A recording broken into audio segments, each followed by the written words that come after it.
Darling, I don't have to answer to you. I'm Batman. We start our episode, and I'm going to talk about the intro. This is a classic intro. I'm going to talk about it in this episode for those who just haven't seen it. And I probably won't go. I'm pretty sure I'm not going to go into detail on it after this. So any future episodes, I probably won't go into the intro unless things are changed on it. So this is the intro. We get the classic Batman the Animated Series theme, which all of you would probably just humming right now, or it's just playing in your head as I talk about this. Two robbers in shadow blow up a bank, which causes alarms to sound. The Batmobile, we get our first glimpse of this limousine-styled Batmobile, which just looks amazing. Take off from the Batcave. Batman lands on the roof of the bank where the criminals are escaping, and he cuts them off. A fight ensues, and then the crooks are apprehended. Now, this all takes place in the shadows. We don't really get any good look of Batman or the criminals, for that matter. Most of this is black silhouettes. A really cool scene where Batman is dodging bullets. He throws batarangs to disarm them. He jumps on them, beats them up, mostly all in shadows. We get, once again, that one good glimpse of his face, that painted face, which is something I'm sure you've all seen. The crooks are apprehended, and Batman stands triumphant on top of the building as lightning strikes behind him, and we hear the final notes of that amazing theme. One of the things about this intro is the creators did not want to include any title card on this. They did not want the words Batman to flash on screen. They knew the bat symbol, the bat logo, the bat shadow with the yellow oval around it. That's the one they went with. That they knew it was iconic. They knew that no matter what language, what country, what language they spoke, no matter where you would air this, you would show them that they knew it was Batman. You don't have to tell them anything else.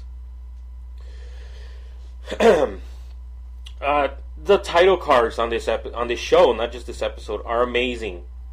They are highly detailed paintings.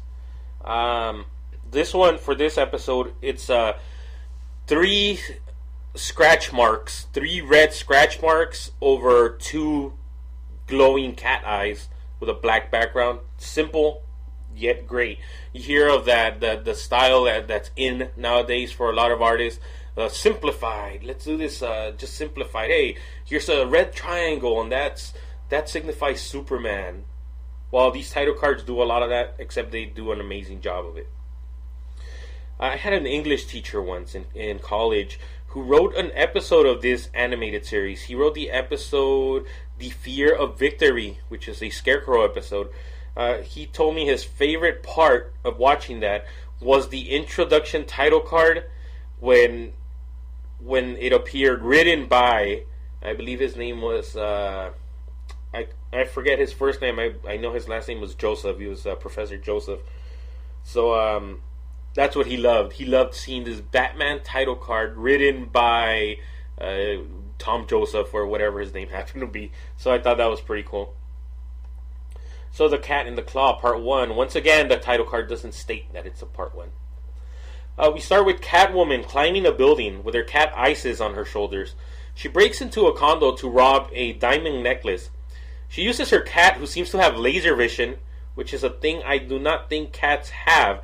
What I mean by this is she cuts a hole in the window, and Isis climbs in, and we see from Isis' point of view as she looks at this diamond necklace, and all these lasers appear, all the tripwire lasers for the alarm to sound just appear in front of her because the cat can see them. Once again, I'm not sure if this is something cats can actually do, but the cat manages to avoid all the lasers and actually get the necklace and retrieve it to Catwoman. Batman is standing on the building seeing all of this, and he seems a bit curious about this. He doesn't actually seem angry. He just says it appears our cat burglar is a woman. So, woman, huh? Batman chases Catwoman through the rooftops in a beautifully animated chase scene. Now, I know that I may seem like I'm just gushing all over this, and honestly I really am, because once again, the art style, this cartoon, I think it's the most amazing thing I've seen. I can't state that enough, how much this cartoon, its look, its feel, influenced me in my artwork. But as with these animation studios at the time, and it's still done today, I'm sure, a lot of this animation was outsourced to different studios overseas. A lot of Korean, Chinese studios. We get beautifully animated work, certain episodes. Other episodes are really bad. I mean, really bad. And some episodes are mixed. This episode we're speaking about today actually has some beautifully animated scenes in the beginning, and about the middle, it just seems to wane. Around the middle of the show, it just gets really bad. I can't explain it. It just gets really bad, but then it picks up again towards the end. So we get the chasing. Catwoman manages to get away, but her cat Isis is almost run over by a truck. But Batman manages to save her at the last minute. He's holding the kitty, like in a really caring fashion, which is really weird because you don't see Batman do this type of stuff. Batman is always usually the tough, like, hey, I'm Batman. Oh, come here, kitty cat. I'm Batman. So he's actually holding the cat, like he's cuddling it, like he's cradling it. You know, he's not just grabbing it, he's cradling it, which is, I just find this to be a really good visual. Catwoman blows the dog whistle, and the cat, like, just freaks out, and he jumps away, or she jumps away, I'm sorry, it's a female cat, and climbs up a water pipe towards Catwoman. So, Batman is just intrigued by all this. He finds a little tuft of the cat's hair on his cape, and he just says, thanks for the memento. I can't, as you can tell, my Batman voice is awful. So, I don't know why he sounds like Duke Nukem more than Batman, but you get the idea. Yeah, so Batman is just intrigued by this. He strokes his chin and he's like, when am I gonna get to see you again? Alright, we're at a gala event where there's a date auction happening. We get a pretty cool reveal of Bruce Wayne as he steps out of the dark into a spotlight. It's pretty cool. The auctioneer mentions, our next auction is a date with Bruce Wayne. Where is Bruce Wayne? So we get a shot of the crowd where everybody in the crowd is detailed but not colored. Everyone in the crowd is just painted blue to signify they're in shadow. And then there's a spotlight and you see Bruce Wayne step into it. It's actually, it's really simple, but it's a really cool reveal. You can tell this guy's like smooth and suave. He steps out into the spotlight and we see all the women go nuts over him, and I mean all of them. They all start fawning and screaming, and they all just love this guy. He is, once again, he plays a good role here. Kevin Conroy, the voice actor, he deserves a ton of credit.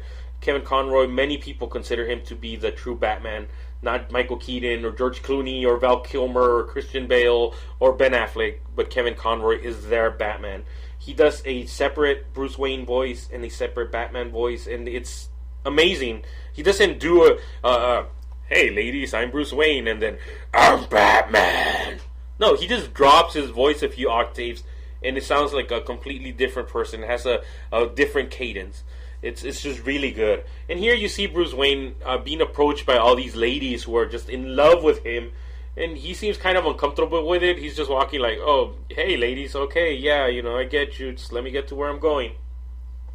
Although this scene provides one of my favorite lines of this episode. It's not my favorite of the episode. It's just something I find really hilarious. So I'm going to play that sound clip for you. Next, we'll be auctioning off a date with Gotham's most eligible bachelor, Mr. Bruce Wayne. If Mr. Wayne would be good enough to step up. Now, don't be shy. There he is. Oh, Bruce, I'm so happy to see you. Where have you been? Oh, here's wonderful. Oh, have I missed you? I've been pinching my pennies for you.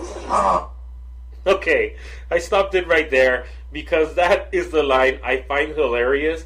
I swear to you, the first time I heard this, and not just the first time actually, when I was watching this again yesterday for the review, I swear that this lady says, I've been pinching my panties for you. No, she says, I've been pinching my pennies for you, but just take a listen again. Just let me know if I'm wrong or not. Oh, have I missed you? I've been pinching my pennies for you. Oh, excuse me, ladies. Yes, so yeah, I've been pinching my panties for you is not a thing, unless it is. I don't know. I'm not good with women. Oh, man. Alright, so back to the story here. Selina Kyle, Catwoman. We don't know that yet, actually. We know she's, we got our first introduction of her. I actually just spoiled that. She bids $10,000 for Bruce and wins. She gets another cool reveal. It's a reveal similar to Bruce Wayne, which in a visual level lets us know they're pretty much the same kind of person. She bids $10,000, and everybody is shocked by this, except as we saw Bruce Wayne step into the light. Selina Kyle stands still, and we see the light go to her. A reverse of the Bruce Wayne intro. Maybe I'm putting too much thought into this. Maybe I'm overthinking it, but I thought that was just really cool. Batman, the good guy, I'm stepping into the light. Catwoman, our villain, if you will, but not really. She's kind of the anti-hero, where she's a bad girl, but the light goes to her because she has good in her. Maybe I'm overthinking it. Maybe not. All the guys are actually fall for Selina. They're all like, wow, I haven't seen her before. And we get exposition as one of the guys tells Bruce that Selina Kyle is a wildlife nut, and she's trying to save a cat preserve outside of Gotham. I love the Selina character. She's strong, confident in herself. You can tell this woman is Catwoman. There's not much difference between her being Catwoman and Selina Kyle, other than the costume and the violence. She is cool-headed when she needs to be. She asserts herself. She's really strong. I really like her character here. She says that she only bid to save the cat, so Bruce Wayne is off the hook for the date. But Bruce doesn't need. He says, "But you're not. I'm bound by this. I want to honor it. Let me go on a date with you." And as he tells her this, he grabs her arm, and she looks at him like, "What are you doing?" And Bruce Wayne actually blushes, which is a nice human moment again for this. We meet Selina's assistant named Maven. Now, I swore her name was Miriam, but, I thought it was cool to have a Hispanic character. Once again, not this Dora the Explorer stereotype. Hey, I'm Hispanic, I speak Spanish, yay, look at me. No, just a character in the background named Miriam. I thought that was cool. I misheard her name is Maven. I believe I might be confusing her with Baby Doll's assistant, who is, I believe, named Miriam. We'll see when we get to there. If I'm wrong, if you already know the answer, shoot me an email. Captain_Marvelous,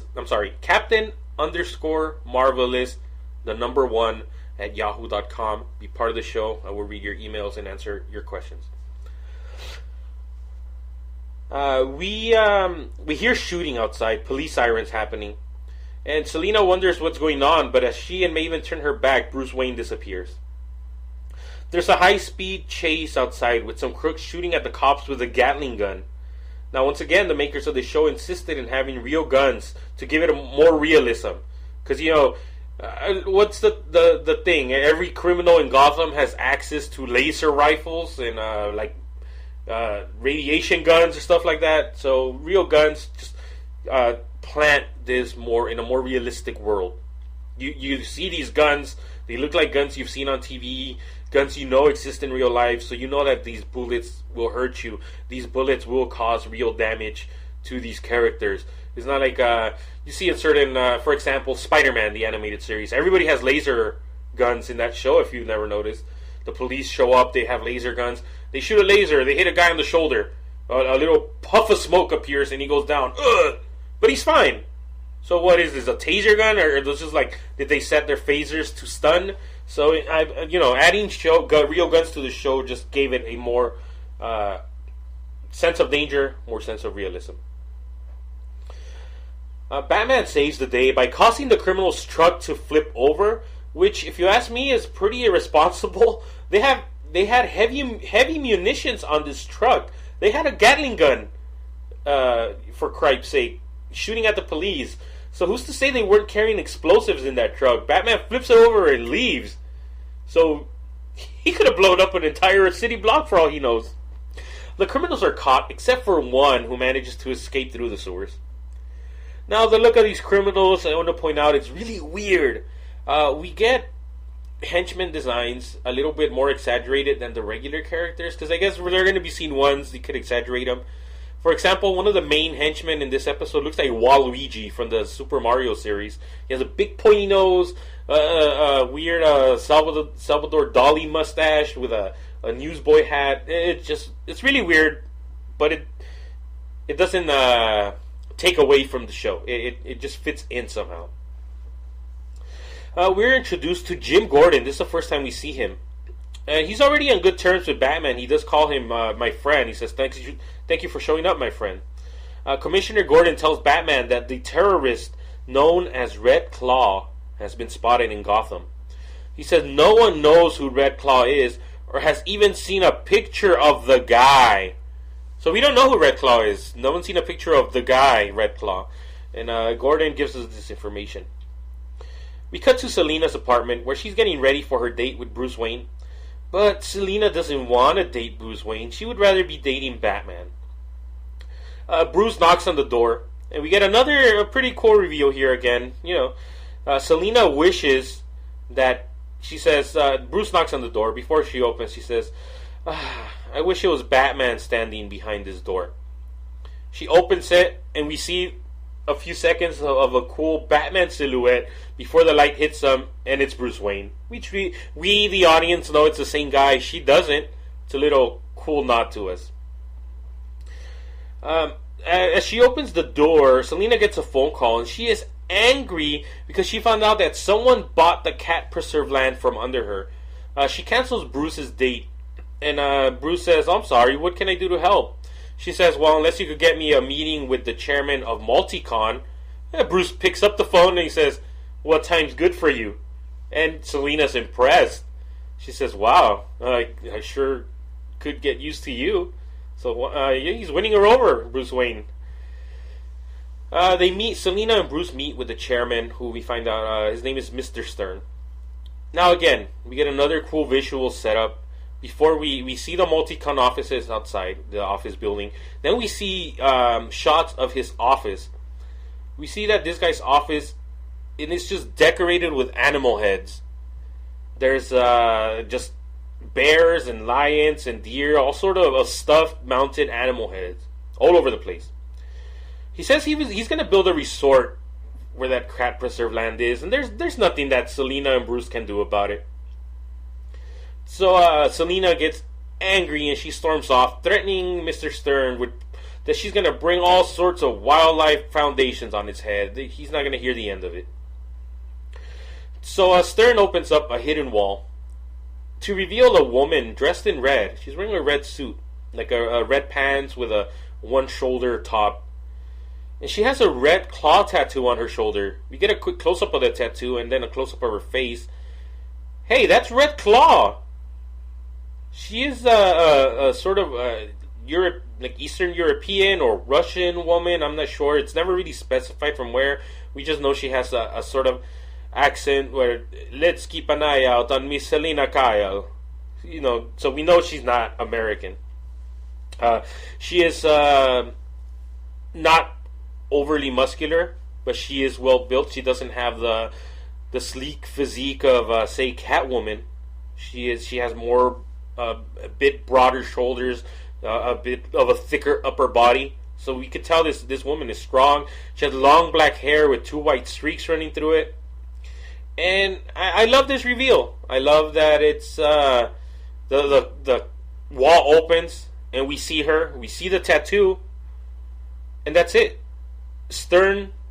Stern, the chairman of Multicon, talks to her like normal.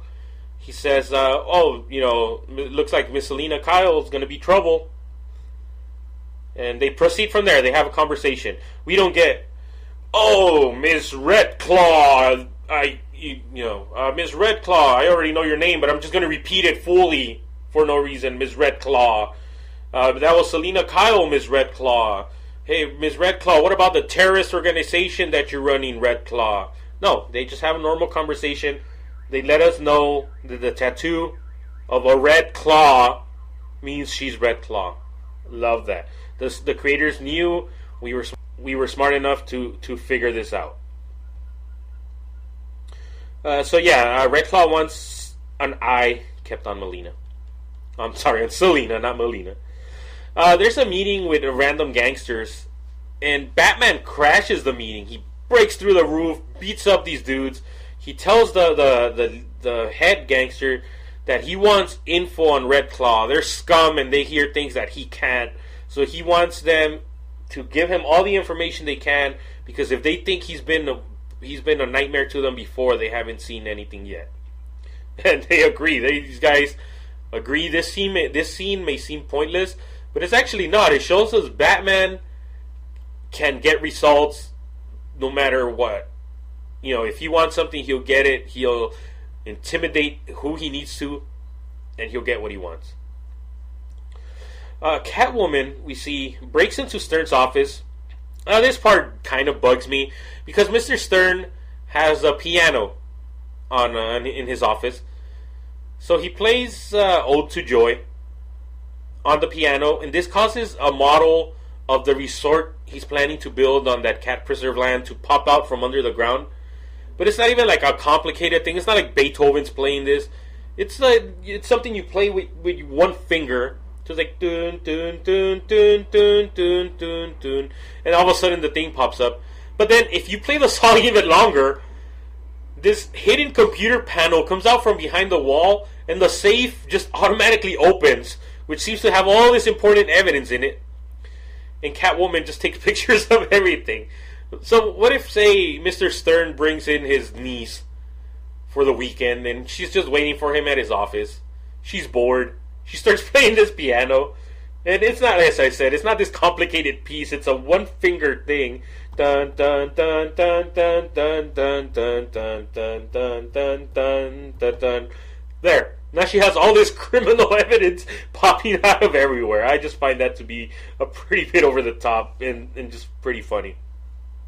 Now these scenes around here, the Mr. Stern scene, Selina Kyle meeting with him, this next scene we get with the henchman and Catwoman escaping, the animation on this scene's pretty not as good as the beginning animation. The one I mentioned, the henchman designs in this scene, they stand out really bad. This is the scene where the henchman looks just like Waluigi, with a huge pointy nose, huge exaggerated chin. He just stands out a bit too much here for my taste. Selina takes pictures of all the evidence, and she's caught on camera. So Red Claw sends her minions after her, and as I mentioned, Selina manages to escape through some air ducts and an elevator shaft.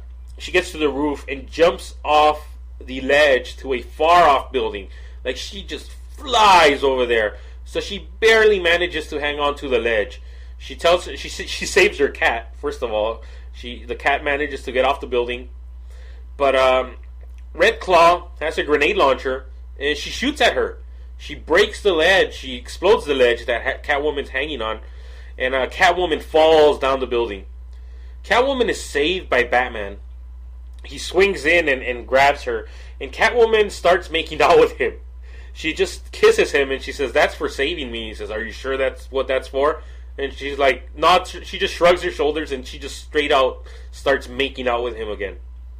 Now, at this point, Batman stops her from kissing him, and it leads to one of my favorite lines on this show. This is the line of this episode. Here, just take a listen.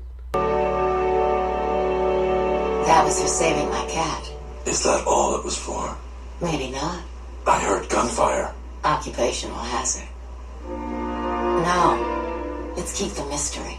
If I don't unmask you, the police will. Police? Don't be silly. You can't deny there's something between us. You're right. And I'm afraid it's the law. Oh my god. Batman turned into the biggest dork ever. You can't deny there's something between us. You're right, and I'm afraid it's the law. That line is so corny. It is perfect. It seems to me like it would be something you'd hear coming out of Adam West. That's just, it's a perfect line. I love it. He apologizes to her because she says you shouldn't mess with a woman's feelings. So he apologizes to her. He says, I'm sorry. So she tosses him off the building. She just monkey flips him off the building, and Batman saves himself by grabbing onto a ledge, and Catwoman manages to escape again. We cut to Selina's apartment, where we find out now that Selina Kyle is Catwoman. As I said before, we put this together, but the show wasn't telling us explicitly, hey, Selina Kyle, Maven telling her, hey, Selina, are you gonna go out as Catwoman tonight? No, they let us see it. They put it out as a visual on a cartoon show, and it works perfectly. We see Catwoman arriving to the apartment, removing her mask. It's Selina Kyle. Maven hands her a bathrobe, so even Maven is in on this. So we find out Catwoman is Selina Kyle. Something we knew, and it's not handled as a big reveal. It's just something that happens. She says she's still going to be able to save those cats just yet. When we cut to a point of view of binoculars, and we see that one of Red Claw's henchmen is spying on Selina Kyle, and he says, yes, but who's going to save you? Fade to black, to be continued. Batman. So, great first episode. Keeps you intrigued. You want to come back for more. You want to know how this turns out. Great mix of action, great mix of exposition, visuals, audio, everything I think works here. As I said, there's some parts in the middle and ending where the animation is a bit rough, but it still works. As I said, there's other episodes where it just goes off the rails with the animation. Here, the beginning animation is amazing. It kind of gets rough at the end, but it all works out.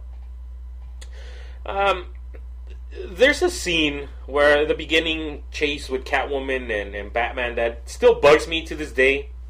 They're chasing each other through an alleyway, and there's a giant pyramid of trash cans. And I don't mean 3 trash cans stacked on top of each other. I mean, this is about 20 trash cans all stacked up in a pyramid against the wall.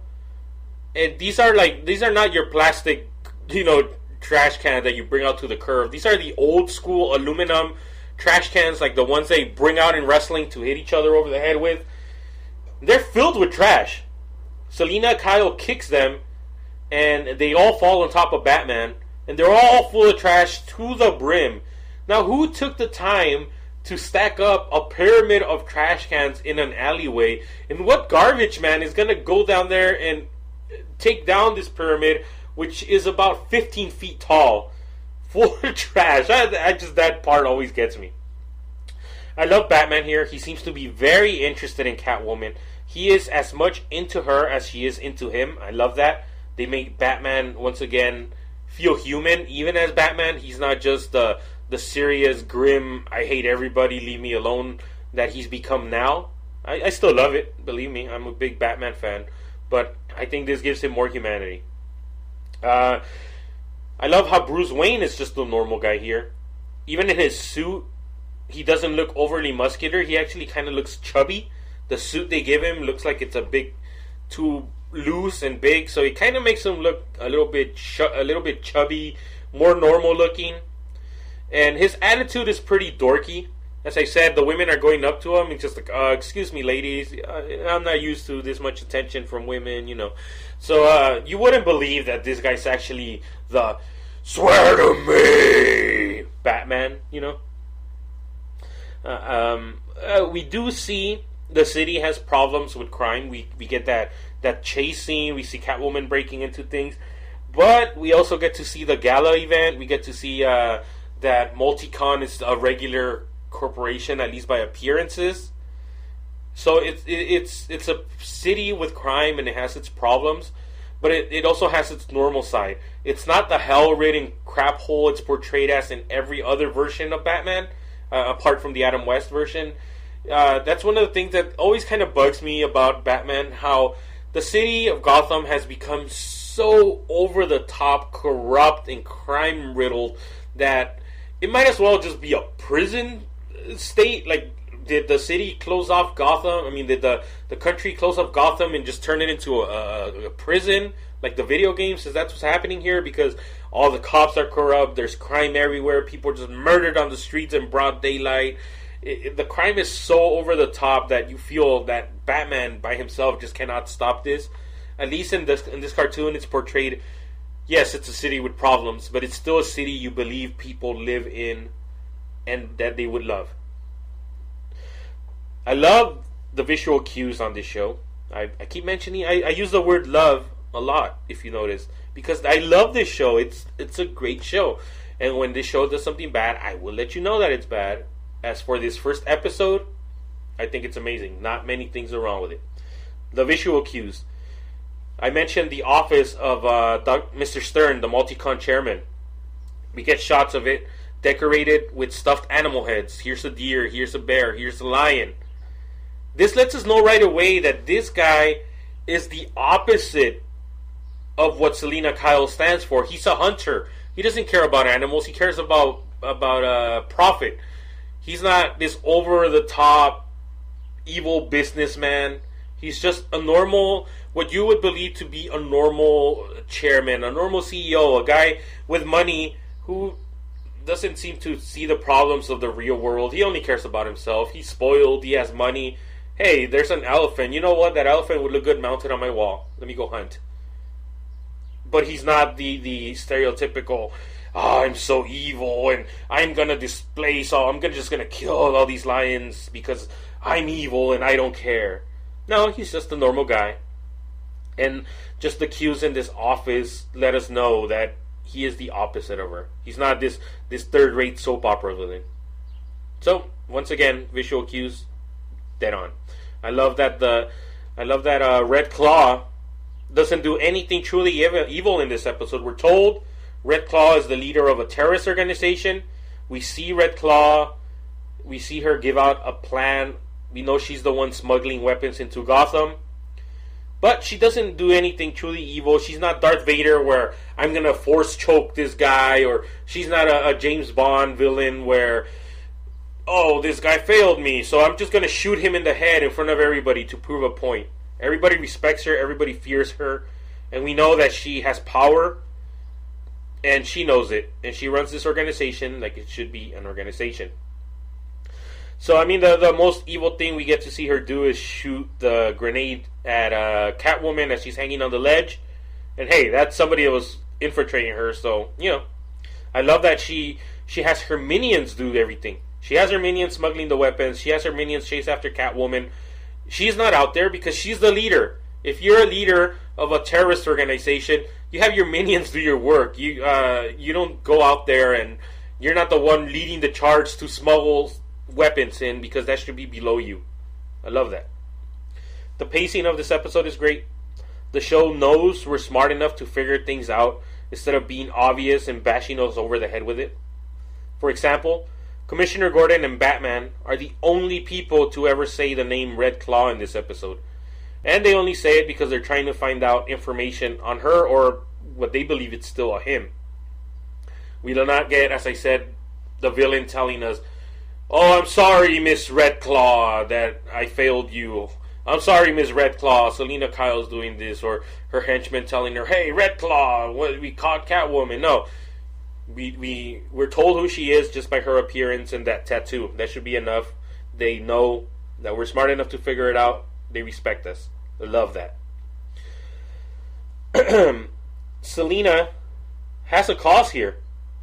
She's doing all this. She's robbing people. She's trying to save these wild cats. She's trying to save this land, this preservation. So it's she has a worthy cause. She might not be going about it the right way, but she's really concentrating in what she believes. So this makes her work as the anti-hero. We know she's a bad guy. We know she's a bad guy from history. But from this episode, The only reason we consider her a bad guy is because she's just going up against Batman. But she has her own cause. She's trying to reach her own goals, which aren't exactly evil. She's not doing this because she wants to kill all the cats for their fur, or she's going to get all these cats and sell them, or she's going to displace a village of people, or because that's where the cats belong. No, she's doing this because she feels these cats deserve to be saved, so she's going to do whatever it takes to do it. Works as an anti-hero.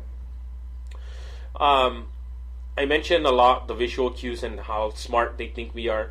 I mentioned this a lot because there was the series that followed this, Batman the Animated Series, lasted 4 seasons. After that, we got the spin-off with Justice League, then Justice League Unlimited. That continued the Timverse, that was fine. But as far as Batman solos, we got a show on the WB called The Batman. This was aimed at younger viewers, and I could not stand this show. It was a toy commercial, and to me, the show of The Batman stood against everything that Batman the Animated Series did. Everything it built on, the Batman just kind of took the opposite approach of that. Batman, instead of solving a problem by using detective skills, by using his mind, hey, instead of figuring out Bane's weaknesses and how I might defeat him, I'm just going to build a giant mech suit, a giant robot, and I'm going to fight Bane muscle to muscle and beat him. Hey, guess what? This giant robot is available as a toy. Or they're bashed us over the head. Oh, I'm the Riddler. Oh, man, this guy, he's putting riddles everywhere. Hey, Mr. Riddler, I'm your henchman, Mr. Riddler. You know, they bash us over the head. I know it's aimed at younger viewers, but it was just so... It just, to me, was a very disappointing step in the Batman direction. Batman the Brave and the Bold, I believe, is what followed after that. And that show, as campy as it is, it's really good. Really, really well written. They know what direction they're taking. They know they're not Batman the Animated Series, so they do their own thing. They go for the campy approach, the Adam West approach, and it works perfectly. If you have not seen it, I recommend you watch it. Batman Beyond. Personally, I was not a fan. I've always liked Batman for what he does. He's a smart guy, figures things out with his brain. To me, Batman Beyond was the opposite. To me, Batman Beyond was just Iron Man with bat ears. His suit did everything for him. Batman didn't need a button to make him invisible to sneak into places. So to me, the show was not a personal favorite. I watched it years later. I appreciate everything they did. Really good storytelling, really great villains. Old man Bruce Wayne is amazing on that show. That show is worth watching just for old man Bruce Wayne. I did not give it its fair shot when they debuted it. Watched it years later. I think it's a great show. Not on par with this, but I still think it is a great show. Now, this next segment, it seems a bit silly now, but it'll pan out. I'm going to admit, I'm stealing this because this is an idea I got from another podcast, which is called The Simpsons Show Podcast. This is a podcast made by Matt and Robbie. They created a show where they're doing the same thing I am, except they're doing this for The Simpsons. They're going to review every single episode of The Simpsons. That's like 20-something seasons. It's a crazy. They're doing it. It's a great podcast. So if you have not listened to it and you're a fan of The Simpsons, I suggest you look it up. Go to iTunes, look for The Simpsons Show Podcast, become a subscriber. It's totally worth it. Visit their webpage at thesimpsonsshow.com. Send them emails at The Simpsons Show Pod or Twitter. I'm sorry, you can look them up on Facebook, The Simpsons Show Podcast. Once again, really great show, really great guys. I really recommend it.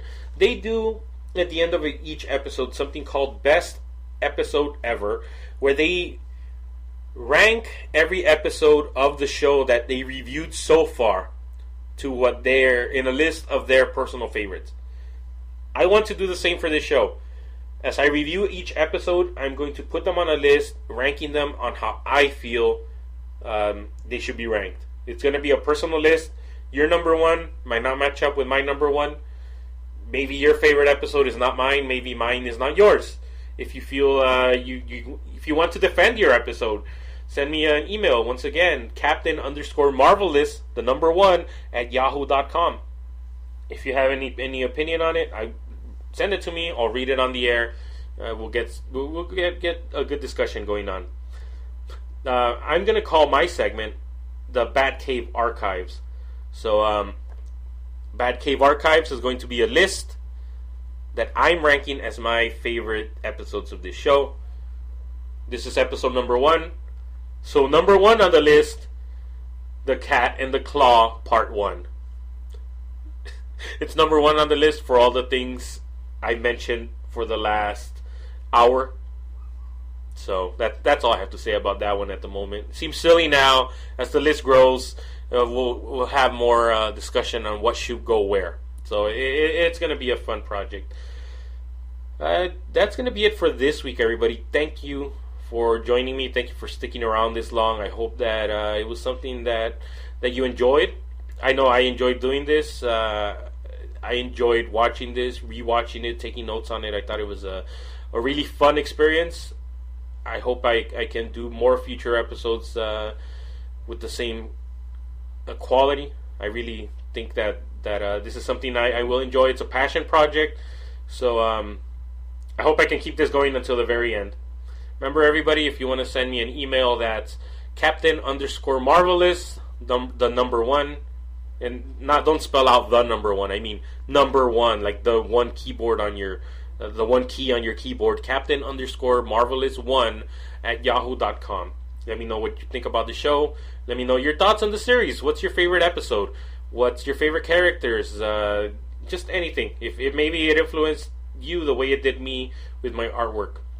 So everybody, thank you once again for listening. The show has been I'm Batman.